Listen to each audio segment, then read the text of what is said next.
G9 Gujarati ન્યૂઝમાં આપનું સ્વાગત છે. મોગરી ખાતે આવેલ પ્રાથમિક કન્યા શાળામાં શૈક્ષણિક કીટ વિતરણ કાર્યક્રમનું આયોજન કરાયું.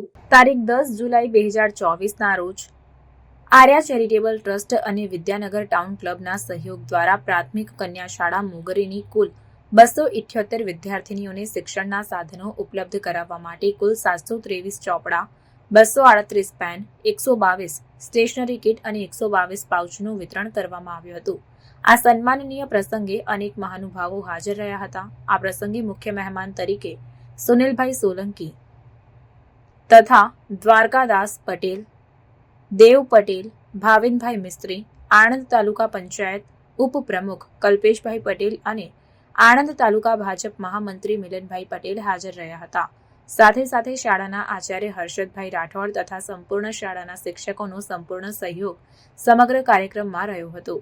આ કાર્યક્રમમાં આર્યા ચેરિટેબલ ટ્રસ્ટના ઉપપ્રમુખ રણજીતસિંહ પરમાર, ટ્રસ્ટી વિવેક પટેલ, અમીશ પટેલ, અકુલેશ પરબ તથા ટ્રસ્ટના સ્વયંસેવકો જેમાં પ્રદ્યુમનસિંહ, પાર્થભાઈ, પ્રણવ, હર્ષિલ, ટ્વિંકલ, ભાર્ગવ, ધ્રુવ, કુલરાજ, દર્શના, મનીષા, અંકિતા, હિમાંશુની ખાસ હાજરીમાં આ સંપૂર્ણ કાર્યક્રમ કરવામાં આવ્યો હતો.